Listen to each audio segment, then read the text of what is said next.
کیا مولوی. مجھے یاد ہے ایک دفعہ میں موبائل کی شاپ پہ کھڑا ہوا تھا, میں یہ چیزوں کو بہت نوٹ کر رہا ہوتا ہوں, تو اس وقت میں بہت زیادہ آزاد گھومتا بھی تھا. اب تو گھومنا پھرنا مشکل ہو گیا, کہیں بھی جاؤ تو سیلفیوں کی ایک لائن لگی ہوئی ہوتی ہے, آدمی بہت ہی اس ٹینشن میں آ جاتا ہے. بعض دفعہ تو اب میں منہ لپیٹ کے جا رہا ہوں, ایک کیپ لی, کالا چشمہ لگایا, رومال لیا, اس میں یہ ڈر ہوتا ہے کوئی چور پکڑ کے سمجھ کے نہ کوٹ دے یار, کوئی بندہ چوری کر کے بھاگا ہے اور مجھے پکڑ لیا کہ بھائی یہی لگ رہا ہے, عجیب سا آدمی حلیہ تبدیل کر کے جا رہا ہے, تو ایک ٹینشن ہے بہرحال اچھی خاصی.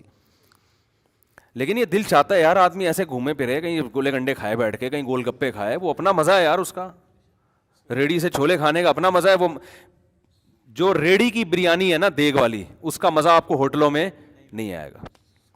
مجھے یاد ہے ہم صدر میں ایک بھینس کی گوشت کی بریانی بناتا تھا, پلاؤ, ایسا مزہ آتا تھا کہ آپ کی سوچ ہوگی. ہم بیٹھ کے کھاتے تھے, اب نہیں کھا سکتے. عجیب ہی, جیسے چائے, جو جتنا گندا ہوٹل ہوگا نا اس کی چائے اتنی مزے کی ہوگی. حقیقت بتا رہا ہوں میں آپ کو. کسی چرسیوں کے ہوٹل میں نا کہ چھپڑے میں چلے جاؤ, وہاں جتنا گندا بدبودار ہوٹل ہوگا چائے میں اس کا. میں بہت پریشان ہوتا تھا. ایک دن میں نے انٹرنیٹ پہ سرچ کیا, ایک آدمی نے مزیدار چائے بنانے کا طریقہ بتایا. اس میں اس نے یہ بات ذکر کی کہ چائے کا برتن فوراً دھوئے نہیں, اسی میں بار بار چائے بنائے, وہ پرانی والی پتی کا ٹیسٹ آتا ہے اس میں. میں نے کہا اچھا, یہ گندے ہوٹلوں میں چائے مزے کی اس لیے ہوتی ہے کہ برتن دھوتے نہیں ہے, 6 مہینے کی پتی ریپیٹ ہوتی ہے نا, وہ اس کا عرق نکلتا ہے اندر سے, یہ وجہ ہے. اسی طرح یہ جو راستے میں چھپڑے کے, میں بات بھول نہ جاؤں کہیں, راستے میں جو چھپڑے کے ہوٹل ہیں نا, آپ بڑے وی آئی پی ہوٹل میں کھائیں, ٹھیک ہے صاف ستھرا سسٹم ہوتا ہے, وہ یہ بھی یاد رکھو یہ صاف ستھرا آپ کے سامنے ہوتا ہے, یہ خوش فہمی ابتلا نہ ہو. کبھی ان کے کچن پہ چھاپا مار کے دیکھو, پتہ نہیں کیا ہوتا ہے. ہاں, یہ باپ کے سامنے وہ ایک 3 پیس سوٹ میں آئے گا اور یوں کر کے رکھ دے گا, اندر کیا ہو رہا ہے ہم اچھی امید ہی کرتے ہیں. لیکن سعودی عرب میں, یو اے ای وغیرہ میں تو بہت سخت پابندی ہے. وہاں کچن جو ہے پبلک کے سامنے ہونا چاہیے. کچن میں شیشے کی دیواریں ہوتی ہیں, لوگ دیکھ رہے ہوتے ہیں کچن کی حالت. بڑے صاف ستھرے کچن سعودی عرب میں اور یو اے ای میں ہوتے ہیں. وہاں تو آپ گارنٹی لے سکتے ہیں کہ بالکل صاف ستھرا, نیٹ کلین.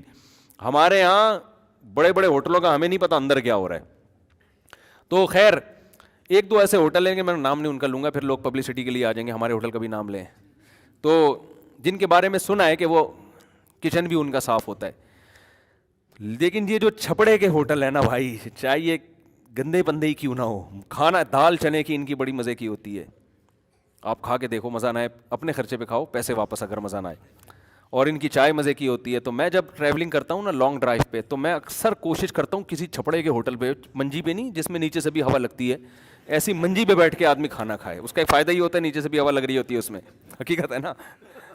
وہاں جب ایسی پکی جگہ پہ بٹھاتے ہیں تو سائڈوں سے تو ہوا لگتی ہے, بیڈ پہ بھی ایسا ہی ہے.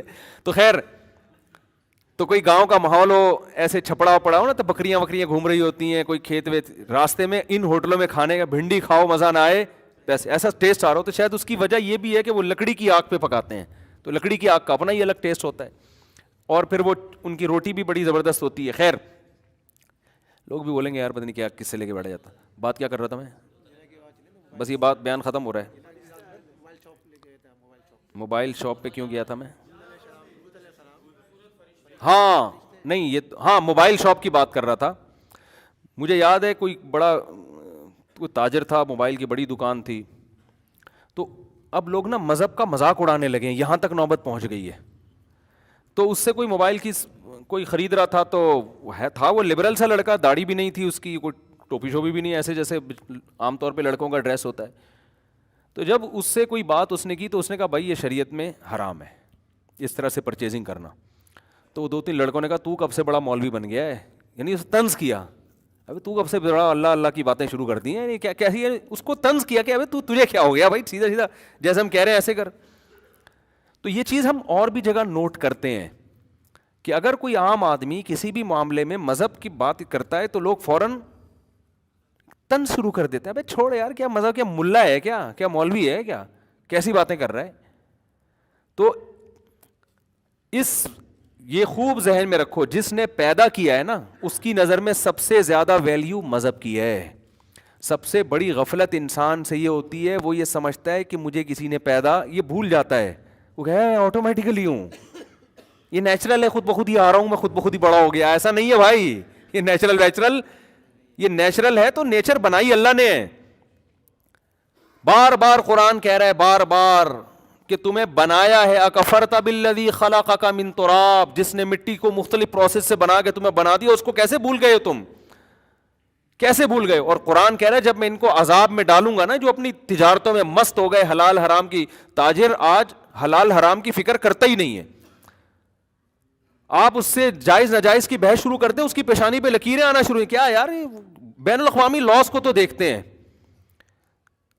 بین الاقوامی لاس کو تو دیکھتے ہیں, ملکی قوانین کو بھی دیکھتے ہیں, مذہبی قوانین کو لفٹ کرانے کے لیے تیار نہیں. یہ سمجھتے ہیں مولویوں کا کام ہے, یہ مولویوں کا شعبہ ہے. او بھائی, سودی لین دین اگر آپ کر رہے ہو تو قرآن کہہ رہا ہے میرے خلاف اعلان جنگ ہے. اللہ کہہ رہا ہے یہ کس کے جنگ کر رہے ہو؟ دنیا میں تو سود لیگل ہے, اللیگل تھوڑی ہے.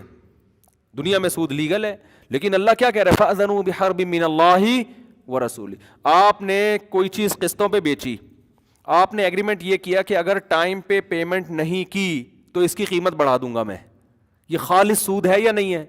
دنیا میں لیگل ہے یہ, لیکن اللہ کیا کہہ رہا ہے؟ میرے خلاف اعلان جنگ. اتنا غضب اللہ کو.